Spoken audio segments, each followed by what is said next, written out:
The aim of remedial teaching is to, remedial teaching का क्या M है, क्या उद्देश्य है? तो रेमीडियल टीचिंग हम किसको कहते हैं? उपचारात्मक जो शिक्षा होती है उसका क्या उद्देश्य है? तो पहला है understanding pupils uniqueness in learning abilities and performance, बच्चा कैसा परफॉर्मेंस करता है, उसकी योग्यता क्या है, उसकी विशिष्टता का पता लगाना। Detaining the pupil for longer school hours so that he studies more, बच्चे को लंबे समय तक क्या करना, स्कूल में रोकना, जिससे वो क्या कर सके, स्टडीज मोर यानी ज़्यादा पढ़ सके। Provide extra coaching for competition, competitions प्रतियोगिताओं के लिए बहुत ज़्यादा उन्हें कोचिंग देना, अतिरिक्त कोचिंग देना। Reduce the burden of parents in getting their children's homework done, कि पेरेंट्स की हेल्प करना, उसके बर्डन को कम करना। किसमें पेरेंट्स के बर्डन को कम करना, उनके बच्चों के होमवर्क के निपटारे में। तो ये तो पेरेंट्स का इसमें कोई बर्डन कम नहीं करने की उद्देश्य है, ना ही एक्स्ट्रा कोचिंग का कोई उद्देश्य है और ना ही स्कूल में ज़्यादा रोकने का। तो इसका मेन उद्देश्य क्या है, बच्चों की विशिष्टता का पता लगाना, कि हर विद्यार्थी का जो सीखने का है और परफॉर्मेंस संबंधी यानी कि निष्पादन संबंधी जो उसकी विशेषताएं एबिलिटीज़ हैं उनको समझना ही रेमीडियल टीचिंग का क्या होता है, एम। तो इसका आंसर हो गया first option, understanding pupils uniqueness in learning abilities and performance is the aim of remedial teaching. Next question है, when the laws of primary and recency both operate in the learning process serial position effect, what kind of learning curve do we get. इसमें कहा है कि जो अधिगम प्रक्रिया होती है, जो लर्निंग प्रोसेस होती है, उसमें प्राइमरी जो प्राथमिकता व आसन्नता दोनों जो सिद्धांत हैं उनका प्रभाव अगर हो जाता है, दोनों का प्राइमरी एंड रिसेंसी दोनों का अगर प्रभाव हो जाता है किसके अंदर, आपके अधिगम प्रक्रिया के अंदर, तो जो लर्निंग कर्व बनेगा वो कैसा बनेगा, तो वो होगा हमारा कैसा, यू शेप कर्व यानी यू आकार का कर्व बनेगा। नेक्स्ट,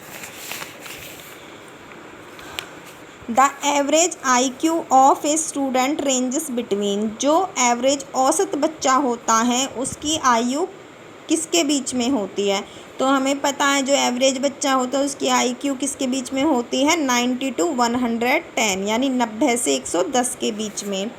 नेक्स्ट क्वेश्चन है, which of the following law is not a primary law of learning according to Thorndike, Thorndike के अनुसार दिए गए लॉज में से प्राइमरी लॉ कौन सा नहीं है, तो 3 हैं प्राइमरी लॉ थॉर्नडाइक के, कौन कौन से हैं, लॉ ऑफ एक्सरसाइज है, लॉ ऑफ इफेक्ट है और लॉ ऑफ रेडीनेस है। मोस्ट इम्पोर्टेंट तीनों law, law of exercise, law of effect और लॉ ऑफ रेडीनेस। तो इसका मतलब इस क्वेश्चन का सही आंसर क्या हो गया, ऑप्शन नंबर सेकंड, कि जो लॉ ऑफ प्रॉक्सिमिटी है वो प्राइमरी लॉ के अंदर, लर्निंग के प्राइमरी लॉज के अंदर नहीं आता, जो कि थॉर्नडाइक ने दिए हैं।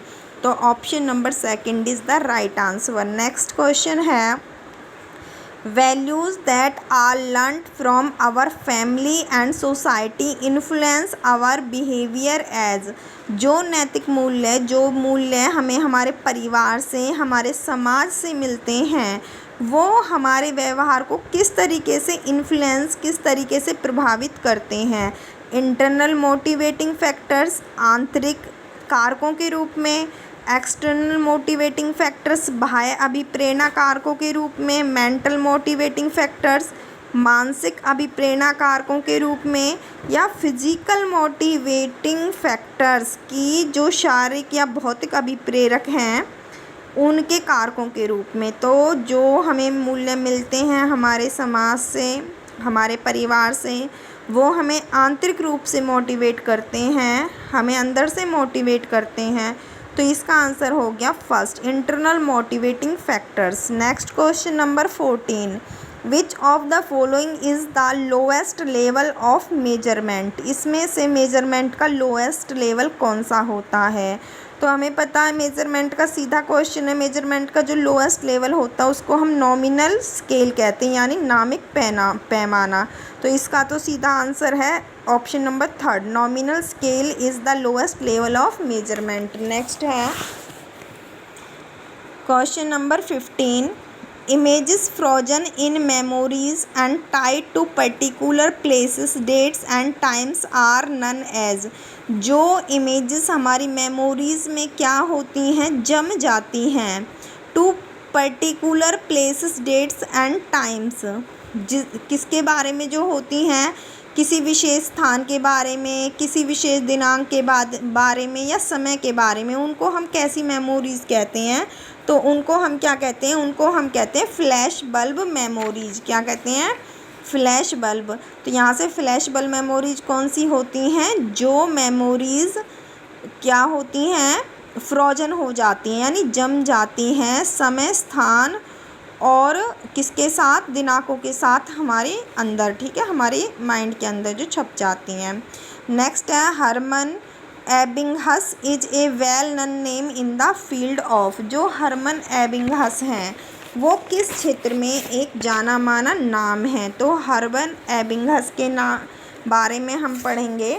हरमन एबिंगहस किसके बारे में बहुत फेमस हैं, वो फेमस हैं डिस्कवरी ऑफ फॉरगेटिंग कर्व और स्पेसिंग इफेक्ट के बारे में। जाना माना नाम है किसका, किस फील्ड में है, किसके बारे में उनको जाना जाता है, he is known for his discovery, अपनी डिस्कवरी के बारे में, किसकी discovery of forgetting curve and spacing effect.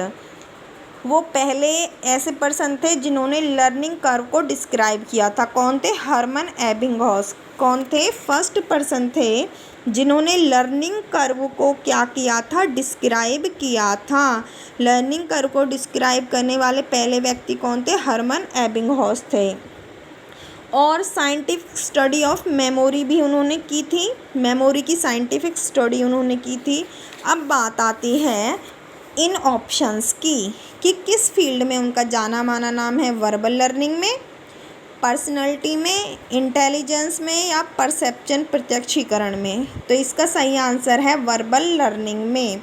Verbal learning में हरमन एबिंगहस का जाना माना नाम है। वर्बल लर्निंग होती क्या है, तो the process of activity memorising new material using mental pictures associations and other activities की एक ऐसी प्रोसेस जिसके अंदर हम मेमोराइज कर लेते हैं नए मटेरियल्स को। किसको यूज करके करते हैं हम मेमोराइज, उन चीज़ों को मेंटल पिक्चर्स के द्वारा, एसोसिएशंस यानी संबंध बना के, और या दूसरी किसी एक्टिविटीज़ के थ्रू। तो इसको हम वर्बल लर्निंग कहते हैं। और वर्बल लर्निंग के क्षेत्र में हरमन एबिंगहस का नाम क्या है, बहुत ही फेमस है। तो हरमन एबिंगहस ने इसको स्टडी किया था, ठीक है। Who use list of nonsense syllables, ठीक है।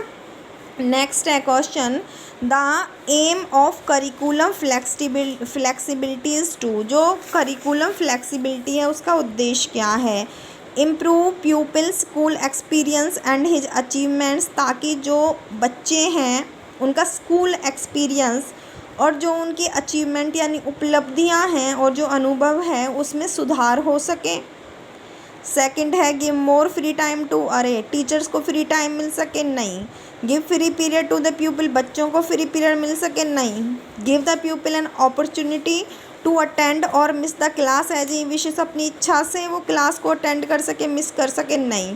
तो इसका सही आंसर क्या है, करिकुलम फ्लेक्सिबिलिटी, यानी कि पाठ्यक्रम की लचीलेपन का क्या उद्देश्य है, improve pupils school experience and his achievements. Option number 1 is right, कि जो बच्चा है स्कूल के बारे में उसके अनुभव और उसकी जो उपलब्धियां हैं उसमें और अधिक सुधार हो सके। नेक्स्ट है, according to Freud phallic stage of personality emerge at the age of. Freud के अनुसार जो फेलिक स्टेज होती है पर्सनैलिटी की, फेलिक स्टेज क्या होती है, जो लैंगिक चरण होता है पर्सनैलिटी का, वो कितना होता है, तो इसका तो सीधा ही आंसर है 3 से 6 साल, यानी 3 to 6 ईयर फेलिक स्टेज होती है according to Freud, okay, personality के अंदर।